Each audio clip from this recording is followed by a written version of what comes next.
Welcome to students.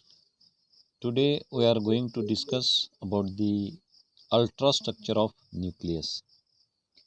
When observed under electron microscope, the nucleus shows following parts, that is nuclear membrane, nucleoplasm, chromatin and nucleolus.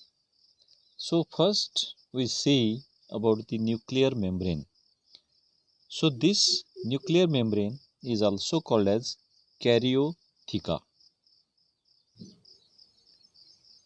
When viewed under the standard phase contrast microscope, the nuclear membrane appears as little more than a dark line. It is separating the nuclear material from the cytoplasm. म्हणजे सेलमध्ये बाहेरचा जो cytoplasm आहे, cytoplasm आणि nucleus ह्याला जो separate करणारा membrane आहे त्याला म्हणायचं nuclear membrane. Observation under the light microscope shows that the nuclear membrane serves as a barrier between the nucleus and the cytoplasm. The nuclear membrane forms an envelope-like structure surrounding the body of the nucleus.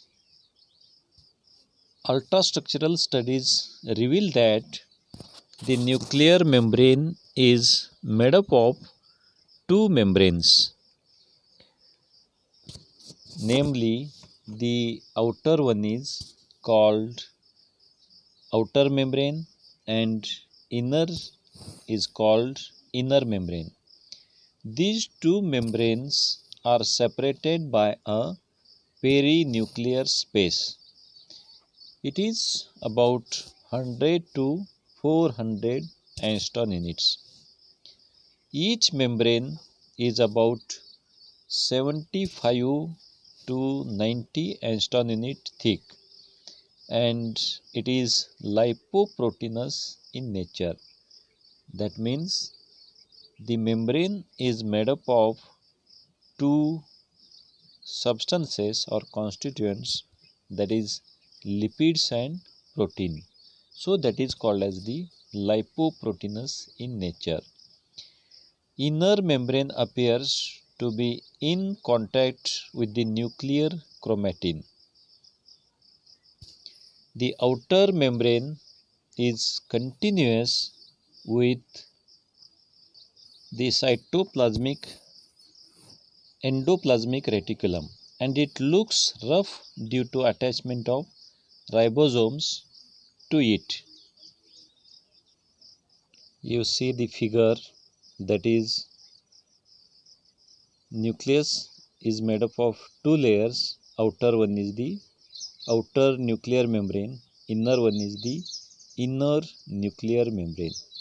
In between these two membranes there is presence of space which is called as the perinuclear space, and this nuclear membrane is perforated by pores and it is attached to the annular material.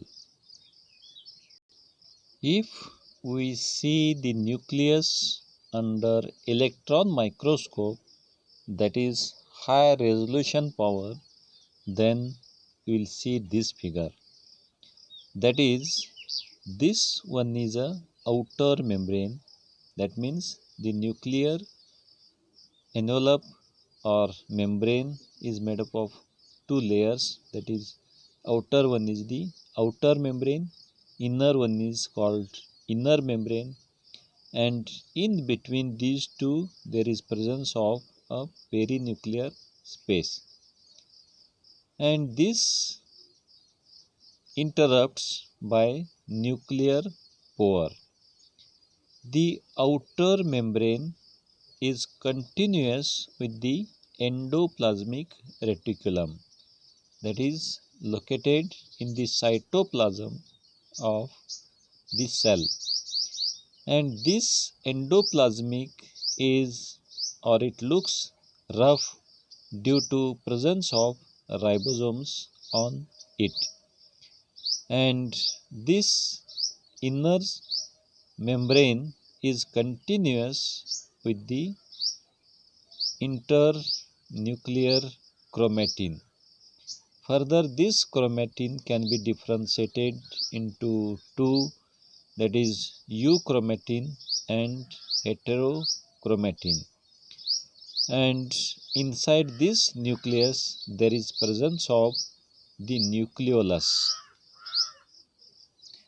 The two nuclear membranes are fused together at intervals to form pores called nuclear pores, which are of 600 angstrom units in diameter. These nuclear pores were first observed by Challan and Tomlin in 1950.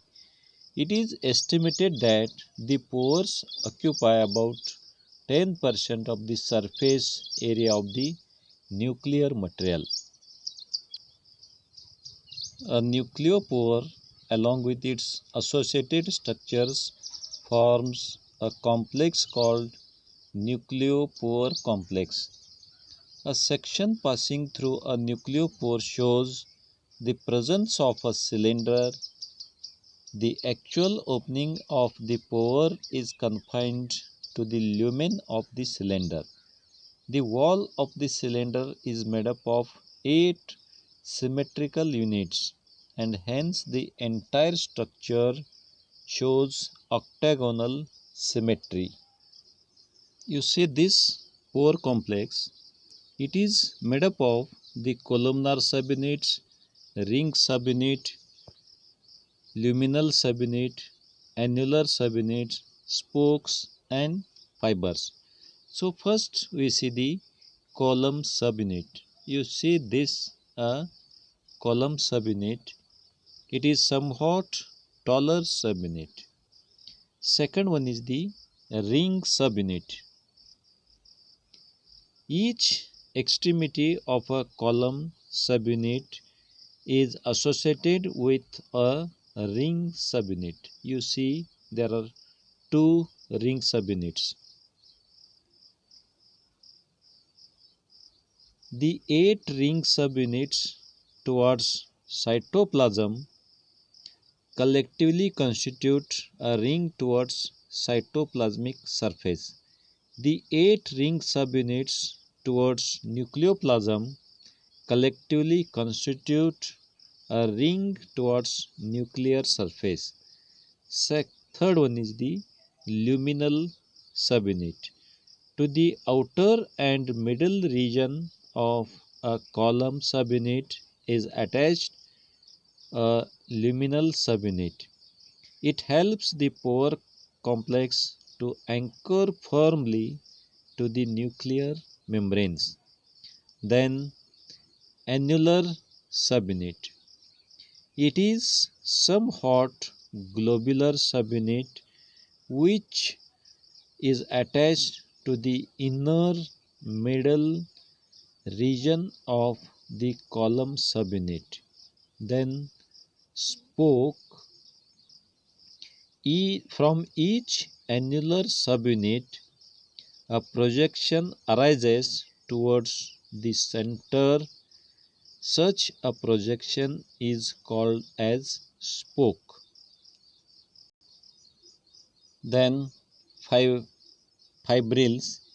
From each ring subunit a fibril arises. Therefore, there are 8 fibrils projected into cytoplasm and 8 fibrils projected into nucleoplasm. You see, this is nucleoplasm and this is cytoplasm. The fibrils which are in the cytoplasm are free, but those in the nucleoplasm coverage and join to a ring. These fibrils and the ring together produce a cage or basket-like structure. In the center of the pore, there is a plug-like structure called central transporter. All the spokes by their inner ends get connected to the central transporter, giving a cart wheel-like appearance. म्हणजे बैलगाडीचं जसं चाक असते तसं दिसते. It is suggested that the central transporter has channels through which active transport of materials takes place. The functional role of all the above mentioned subunits is not yet clear. Then we will see the functions. First one is the protection of DNA. The nuclear membrane protects the DNA from the action of cytoplasmic enzymes because it is the limiting membrane between nucleus and cytoplasm. Second one is the nucleocytoplasmic material exchange. The ribosomal subunits and ribonucleoproteins synthesized inside the nucleus pass through the pores of nuclear membrane. Third one is the attachment of structural elements in the cytoplasm.